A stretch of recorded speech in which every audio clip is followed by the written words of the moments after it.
AFR Talk. You're listening to Focal Point with Brian Fisher. Video segments of today's program will be posted at afr.net and on the Focal Point Facebook page. You'll also find the best collection of Brian's resources on our Facebook page. If you're on Twitter, you can be among the first every morning to find out what the day's show will be about.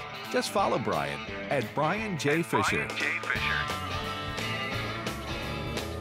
Hi, and welcome back to Focal Point AFR Talk. Brian Fisher is my name. Just want to give you a quick heads up. I've got a column up at our news site, onenewsnow.com. I encourage you to go there and read it.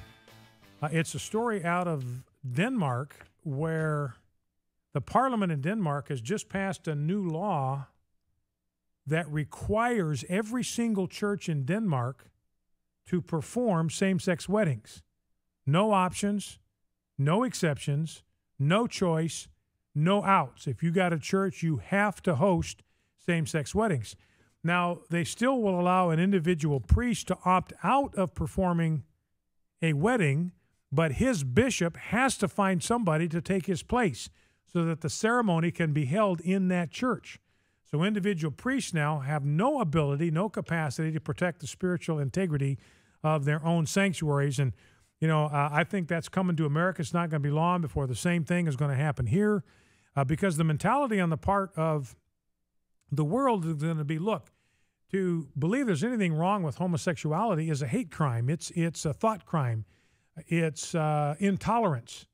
And we can't allow for that.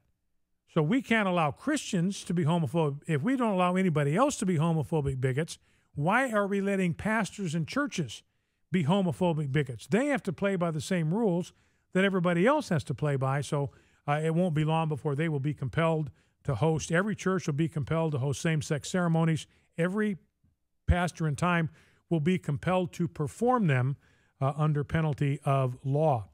Now let's play, let me talk a little bit about this immigration thing. Number to call, 888-589-8840 is the number to call, 888-589-8840. I don't know if you saw this story. This is from Afghanistan.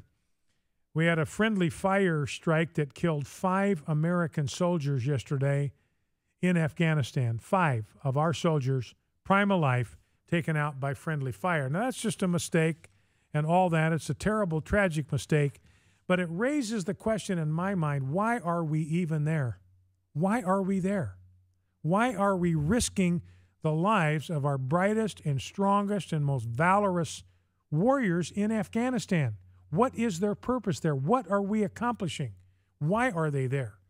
Now, the Taliban's becoming stronger. I honestly don't get it. I do not see why we are risking American lives right now in the country of Afghanistan when our commander-in-chief has already run up the white flag of surrender. We're pulling out. So anyway, that's a tragedy in my mind, a complete, absolute travesty from the war front there in Afghanistan. Now, just a couple of quick things on this immigration. Well, let me play this one soundbite while we're here. Let's grab soundbite number 7. This is Jackie Speier. We're talking about the Taliban. We've been talking about them being released from Guantanamo Bay. We've talked extensively about that over the last week or so. And one thing that's absolutely clear is these guys were bad guys. They are trying to kill Americans. Now, here is Representative Jackie Speier, and this gives you an idea of what we are up against. Remember, Dinesh D'Souza said, we played the soundbite, and I agree with him, that as far as President Obama is concerned, these Taliban, they are not terrorists. They are freedom fighters. Now, who are they fighting against? They are fighting against the United States. And I think that may explain some of President Obama's support of them, why he is releasing them, knowing that they're going to go back to the field of battle. We know the recidivism rate is 29%. We know that our intelligence experts are telling us that 4 out of these 5 that we are releasing are going to go back to the battlefield. President Obama is asked, is that going to happen? He says, absolutely. He said it like he's happy about it, like he doesn't have a problem in the world with it.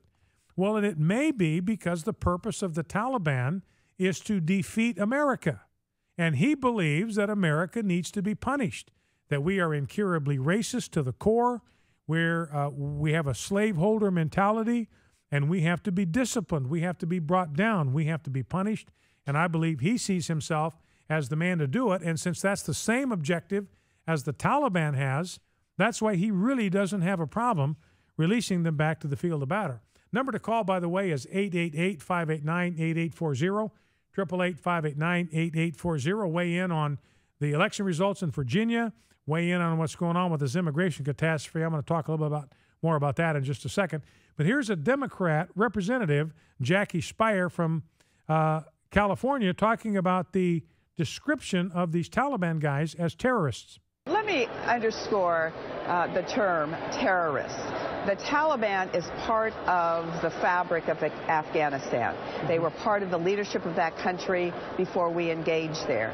We are now actively attempting to get the Taliban to negotiate with President Karzai and the Afghanistani government, because there will be some cooperation, some level of coordination between the two if that country is going to survive and move forward. So to say that they are terrorists at this point is not necessarily accurate. So Jackie Speier doesn't even want to call them terrorists. Well, and according to Dinesh D'Souza, President Obama sees them as freedom fighters anyway. 888-589-8840. A couple of more things from the border. Another article here about how Central American newspapers are touting open U.S. door for illegal minors. Newspapers in El Salvador and Honduras are promoting policies by the Obama administration that defer deportation to minors brought to the United States as children by their parents. Now, what they're publicizing down there is what is called the Deferred Action for Childhood Arrivals policy. That's the policy under which there's going to be deferred deportation. It's deferred action for childhood arrivals. Now, there's nothing in there that tells you that you have to be brought in by nothing in the title that tells you that you have to be brought in by your parents, and you have to have been brought here by your parents before you turn 16. There's nothing in there. You read the law, that's what it says. But President Obama has absolutely no intention of enforcing this law. So the title of the law is Deferred Action for Childhood Arrivals. What does that communicate?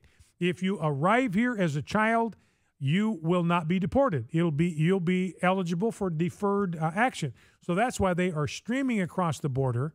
And President Obama extended this deferred action, this refusal to deport. He's extended that for another 2 years. So that's why they're coming here in droves, and newspapers in Central America are promoting this. They are advertising this. And I mentioned, here's that story from Breitbart about how illegal immigrants are turning themselves in. Illegal immigrants are reportedly signaling federal officials to detain them once they are near the U.S.-Mexico border.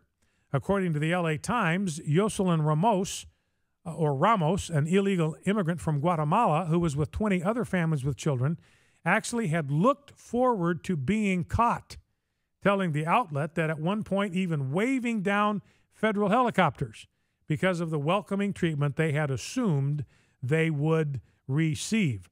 So they're actually turning themselves in. They cross the border. They want to be apprehended. They want to be detained because they know they're going to get a permanent get-out-of-jail-free card. They know you've got these Border Patrol agents down there. This is from Infowars.com. Border Patrol agent telling them that more than half of the immigrants crossing the border right now end up doing so successfully, and many of these are the most criminal types. In other words, their hands are tied up with daycare, being nannies, processing children, that these criminal types, convicted felons, aliens from special interest countries, thinking Muslim countries here, and other high-risk individuals, we are so overwhelmed, so preoccupied by the flood of juveniles and family units that we cannot use our resources to catch the more serious aliens. And then we've talked about the sexual activity that's taking place between these teenagers. They're unsupervised, it's unregulated. And we're also talking about the diseases that are being spread throughout this immigrant population. And, Jeff, I think we've got a soundbite dealing with the issue of the infectious diseases that are a real problem in these detention centers for children. Let's listen to that. We're sending people everywhere, and the average person, the average citizen doesn't realize what's going on down here. We're having an outbreak of scabies that it's been going on for a month or so now. Texas border resident Jorge Garcia says word about the contagious skin infection is getting around. Our Border Patrol comes and checks with us almost on a daily basis here, and they told us about an outbreak of scabies here at the McAllen station. And that's not all. We're starting to see chicken pox, we're starting to see staph infections, we're starting to see different viruses. They're all contagious. So now we're transporting people to different parts of the state, different parts of the country, and some of these viruses are asymptomatic at this point. They're not showing the symptoms. Just the fact that we're exposed to it, and so is everybody else here in South Texas, is a great concern to us. So this is scabies, which is a contagious skin infection. You've got chicken pox showing up, this MRSA staph infection, different kind of viruses showing up, and the DHS will not let the media interview any of the medical personnel, any of the doctors or medical staff that are treating these illegal aliens. That's one of the reasons why you want to have an orderly immigration process so that every immigrant is tested for these infectious diseases before they are allowed into the country. What's going on now is they're being brought into the country, they're allowed to come into the country, get deep into the country, and only then are they being checked for any of these infectious diseases. And some of the children are already complaining about the diet, saying they're being served burritos and eggs that are making them sick. They're throwing the stuff in the trash. Only thing I can think of is they must be eating meals prepared according to Michelle Obama's standards. Let's go to the phones quickly. Go to Tricia in Onalaska, Texas. Tricia, welcome. What's on your mind? Oh, hi, Brian. Hi. Thank you for having me. Yes. I'm several issues, but mostly the amnesty thing. I am in Texas. I haven't seen anything locally. Of course, I'm in a small town. But my concern is they've got these kids in barracks or wherever they have them, and I've seen pictures of them just sitting around doing nothing. I think, they need to have someone in there that can speak their language and start having classes for them about the laws of Texas, the things that the people who are trying to become citizens legally, what they have to go through. I think we need to prepare these children for what they're coming into here. Well, and I appreciate your call, Tricia, and I would agree with you, except what I think we need to do, here's what I think we need to do is, this is an administration. All it talks about is family reunification. We have to keep families together. I agree with that. I think what we should do is use our resources to return these children to the capital cities of their countries so that officials in their home countries can reunite them with their parents. That's the most humane, compassionate thing we could do. Help these children be reunited with their parents. Back in 2. A legacy for all time, from a father to a son.